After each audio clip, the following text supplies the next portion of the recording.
नमस्कार. मी भाग्यश्री फाटक. मार्केट आणि मी हा सोप्या मराठीतून शेअर मार्केट समजावून सांगण्याचा माझा एक उपक्रम आहे. आज मार्केटमध्ये बराच वेळ कन्सॉलिडेशन झालं आणि साधारण दुपारी 1 नंतर मार्केटने चांगली गती घेतली आणि 16,600च्या पुढे मार्केट गेलं. पण क्रूड 113 होतं, डॉलर इंडेक्स 102.49 होता, बॉन्ड यील्ड पुन्हा वाढायला लागलं, ते 2.91 होतं. पण व्हिक्स आज 20.85 होता, त्यामुळे शांत मार्केट होतं.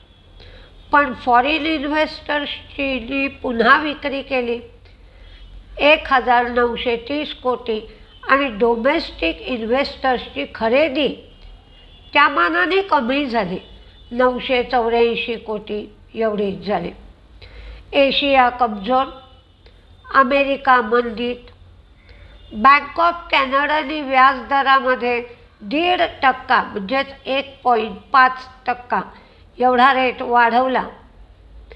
रेट वेगाने वाढत जातील अशी भीती पण सगळ्यांनी व्यक्त केली. पण अमेरिका एकंदर 12 डिस्ट्रिक्टमध्ये विभागली गेली आहे.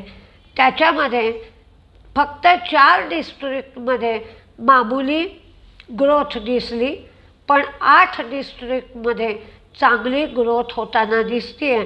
म्हणजे फेडनी जो रेट घेतला आहे, जो निर्णय घेतला आहे रेट वाढवण्याचा, तो योग्य आहे असं जाणवत आहे. आयशर मोटरच्या बाबतीत बोलायचं झालं तर रॉयल एनफिल्डची विक्री 2% वाढली आणि ती विक्री 63,643 युनिट एवढी झाली. निर्यात 10,118 युनिट एवढी झाली. निर्यात 21.8% वाढली. हिरो मोटोची विक्री अपेक्षेपेक्षा कमी झाली, 4.86 लाख एवढी झाली. आणि हिरो मोटोच्या व्यवस्थापनाने असं सांगितलं की फेस्टिव्ह सीझनमध्ये नवीन इलेक्ट्रिक व्हेकल ते लॉन्च करते. 50,000 इलेक्ट्रिक व्हेकल गाड्या सरकार मागवणार आहे आणि त्यासाठी टेंडरसुद्धा मागवलं जाणार आहे. जो पेट्रोल आणि डिझेलच्या विक्रीचा डेटा आला आहे त्यामध्ये असं दिसतं आहे की पेट्रोलची विक्री 8%, तर डिझेलची विक्री 1.8% वाढली.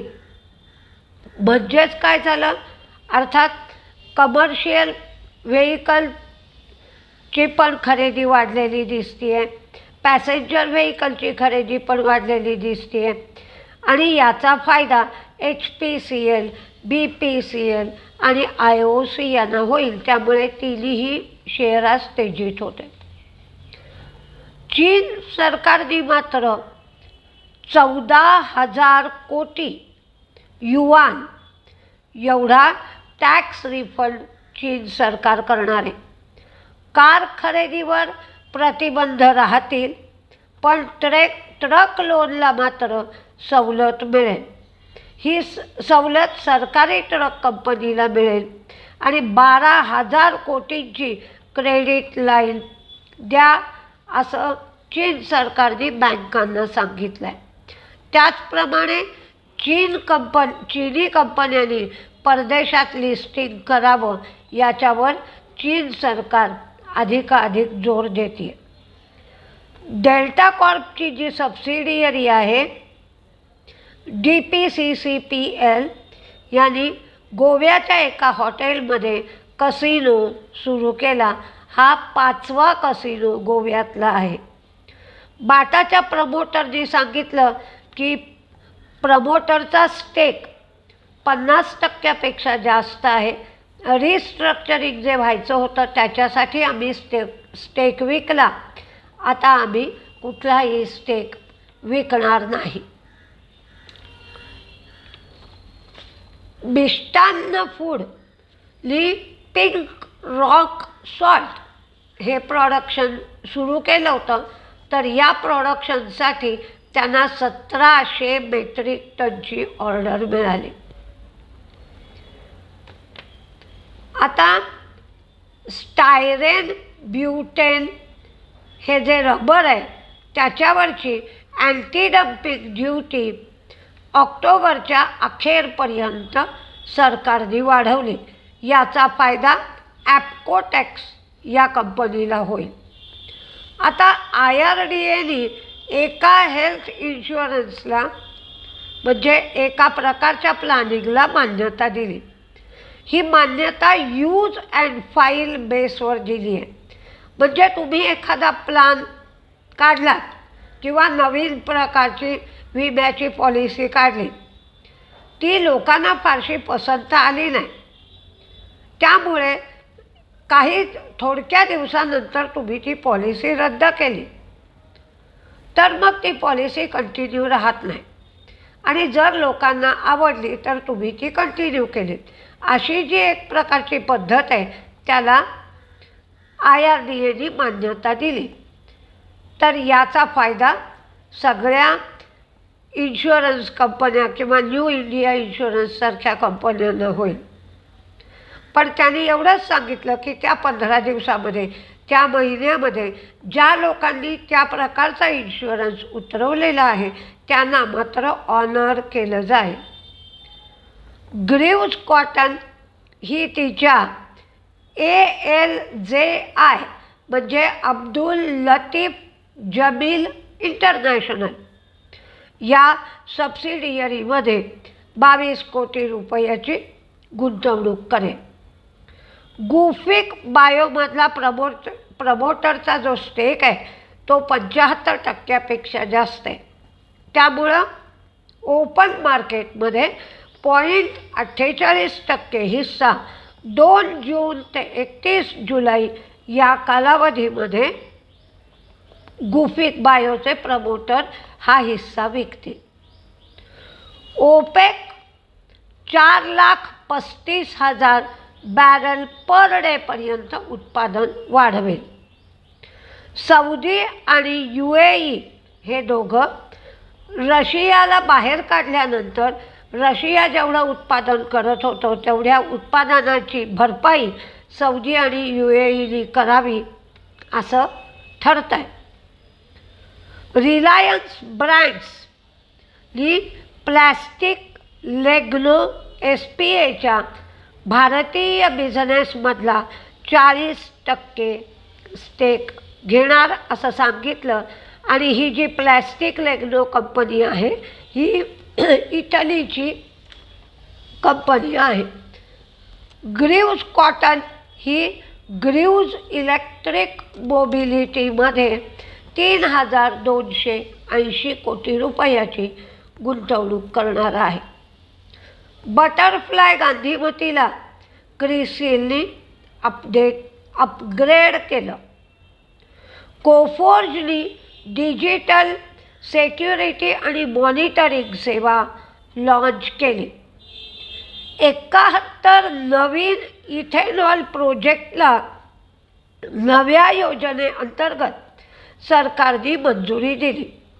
या नवीन प्रोजेक्टची क्षमता 396 कोटी लिटर एवढी आहे. उत्पादन खर्च वाढल्यामुळे आंध्र, तेलंगणा, तामिळनाडू, कर्नाटक या सगळ्या ठिकाणी सिमेंटच्या बॅगच्या किमती या 20 रुपये ते 30 रुपयांनी वाढवल्या जातील असं सिमेंट कंपन्यांनी सांगितलं. आता आज मी तुम्हाला एक गोष्ट सांगेन. ग्रीव्ज कॉटनची बातमी सकाळीच आली होती. तुम्हाला एकंदर निरीक्षणाने असं लक्षात यायला पाहिजे की ग्रीव्ज कॉटनचा शेअर वाढला तर एक दिवस किती वाढतो जास्तीत जास्त. आता ग्रीव्ज कॉटनचा शेअर होता किती तर 158-159च्या आसपास होता, आणि सकाळीच तो मार्केट उघडलं त्यावेळेला 178 होता. म्हणजे त्याची लिमिट वाढण्याची संपून गेली होती ना. ₹18 वाढल्यानंतर आणखीन काय स्पेस उरते? उरतच नाही. मग अशा वेळेला तुम्ही इंट्राडे ट्रेड घेता कामा नये. किंवा एखाद्या गोष्टीची खबर समजा आदल्या दिवशीच लागली आहे की याचा रिझल्ट चांगला येणार आहे, काही होणार आहे, आणि आदल्या दिवशीच तो शेअर ₹50-60 वाढून गेला आहे आणि दुसऱ्या दिवशी रिझल्ट चांगला लागला, तर रिझल्ट चांगल्या लागल्यावर तो शेअर पडतो, कारण आदल्या दिवशी त्यांनी त्या संबंधात मूव दिलेली असते. तर अशा वेळेला आपण त्या शेअरमध्ये इंट्राडे केला तर आपल्याला फसायला होतं. 11 आणि 12 जून रोजी मी कोर्स ठेवला आहे. तर तो कोर्स शनिवार आणि रविवार 2 दिवस आहे. शनिवारी 6 तास, रविवारी 6 तास, सकाळी 9 ते 12, दुपारी 1 ते 4 या वेळामध्ये कोर्स असेल. कोर्सला 5 ते 6 विद्यार्थीच घेतले जातील. संपूर्ण मराठीतून तुम्हाला शिकवलं जाईल. तर कोर्ससाठी तुम्हाला फोन नंबर हवा असेल तर 9699615507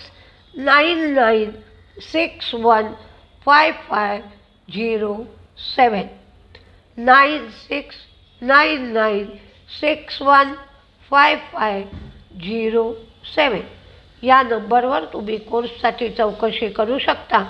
बाकीच्या सगळ्या गोष्टी मी तुम्हाला ब्लॉगमध्ये दिल्या आहेत, त्या तुम्ही ब्लॉगमध्ये पहा. नमस्ते.